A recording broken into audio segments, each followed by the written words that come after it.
दोस्तों, एक समय की बात है जब एक शिक्षक अपने एक संपन्न परिवार के युवा शिष्य को अपने साथ एक खेत की तरफ टहलने के लिए ले गया। बहुत दूर जाने के बाद खेतों के बीच किनारे पर उस शिष्य को रास्ते में पुराने हो चुके एक जोड़ी जूते देखने को मिला, जो शायद उस खेत में काम करने वाले किसी गरीब मजदूर के थे। वह मजदूर जल्दी जल्दी अपना काम पूरा कर कर घर जाने की तैयारी कर रहा था। ऐसा लग रहा था कि वह बहुत जल्दी में है। शिष्य को उस मजदूर के साथ मजाक करने का मन हुआ और उसने अपने शिक्षक से कहा, गुरुजी, क्यों ना हम यह जूते कहीं छिपा दें और फिर झाड़ियों के पीछे छिप कर देखें कि वह मजदूर जूते ना पाकर क्या करता है। शिक्षक ने बड़े ही गंभीरता से उस शिष्य से कहा, किसी गरीब के साथ इस तरह का भद्दा मजाक करना ठीक नहीं है। क्यों ना तुम इन जूतों में कुछ रुपये डाल दो और फिर देखो कि उस मजदूर पर क्या प्रभाव पड़ता है। शिष्य ने अपने जेब से 200 रुपये निकालकर उस पुराने जूते में छिपा दिए और दोनों पास की झाड़ियों में छुप गए। कुछ देर बाद मजदूर उस जगह आ गया जहां जूते रखे हुए थे।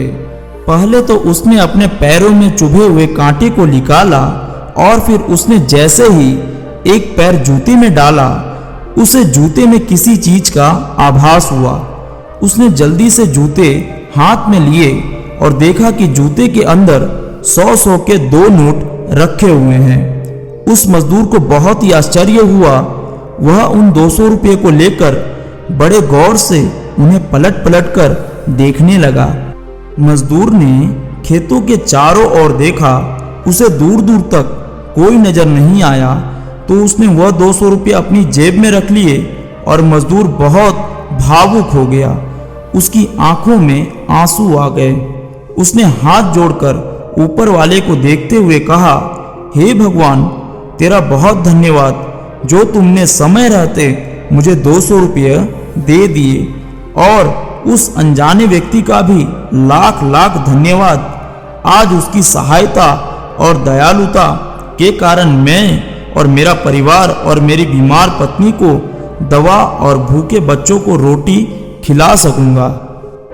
पास ही झाड़ियों में छिपे शिक्षक और शिष्य की आंखों में आंसू भर गए। उस मजदूर की बातों को सुनकर शिक्षक ने अपने धनी शिष्य से कहा, क्या तुम उसके साथ मजाक करते वह अच्छा था, या तुमने उसके पुराने जूतों में कुछ रुपये डाल दिए वह अच्छा है। शिष्य बोला, सर, आपके कारण आज मुझसे बहुत बड़ा पाप होते होते बच गया।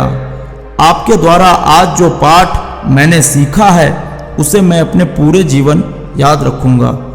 आज मैं उन शब्दों का मतलब समझ गया हूँ जिन्हें मैं पहले कभी नहीं समझ पाया था, कि लेने की अपेक्षा देना कहीं अधिक आनंदमयी है।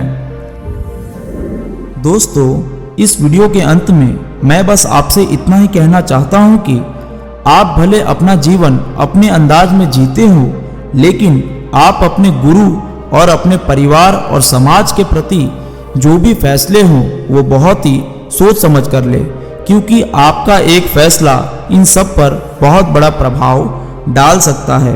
तो इसलिए हमेशा अपने शिक्षकों का, अपने परिवार का अपने जीवन में मार्गदर्शन या डायरेक्शन लेने के लिए बहुत ज़रूरी होता है।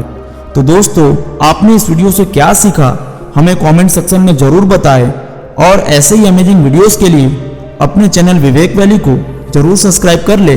मिलते हैं अगले वीडियो में। Thank you so much.